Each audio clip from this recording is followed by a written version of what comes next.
পৌঁছেছে, তুমি আজকে জলসার নামে মেলা দিয়ে সেই নবীর জলসার আদবকে শেষ করবে, আর আমি কমিটিকে এসে তেল মাখাবো?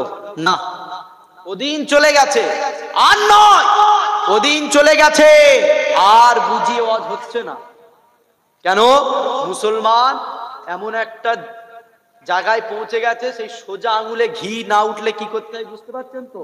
ওই রকম পরিস্থিতি মুসলমানের হয়ে গেছে। তাই বুঝিয়ে ওয়াজ আর হচ্ছে না, বুঝিয়ে ওয়াজ আর হচ্ছে না, এদেরকে ধোলাই করতে হবে। তাই তুমি কমিটি, তুমি মনে করছো যে হুজুর কথা বললে সামনে বছর আর দাওয়াত করবো না, বয়ে গেছে, বয়ে গেছে, তুমি দাওয়াত করবে না বলে খাওয়া হবে না। আবু জেহেল, নমরুদ, ফেরাউন এরা কাফের ছিল, আল্লাহর বিরুদ্ধে লেগেছিল, নবীর বিরুদ্ধে লেগেছিল, ওদেরকে আল্লাহ খাইয়েছে।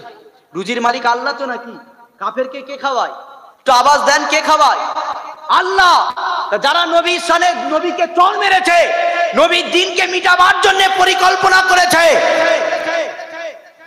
নবীর ইসলামকে মিটিয়েছে, নবীর সামনে দাঁড়িয়ে নবীকে পাগল পর্যন্ত বলে নিয়েছে, তাদেরকে আল্লাহ খাইয়েছে। আর সারা রাত জেগে প্রতিদিন নবীর জন্য চিল্লাচ্ছি, নবীর জন্য ওয়াজ করছি, নবীর জন্য সত্য কথা বলছি, ইসলামকে বাঁচাবার জন্য সত্য কথা বলছি, নবীর পক্ষে দাঁড়িয়ে নবী জিন্দা না মরা এই বিষয় মানুষকে বুঝাচ্ছি।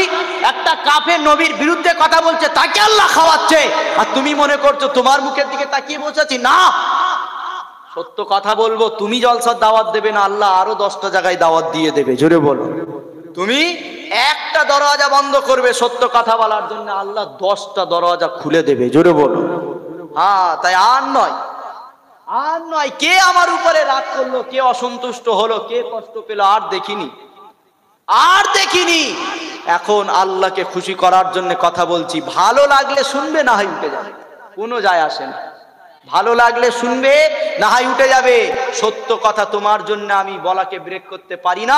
আমার ইসলাম অধিকার দিয়েছে, সংবিধান অধিকার দিয়েছে, শেষ নিঃশ্বাস পর্যন্ত সত্য কথা বলে যাব।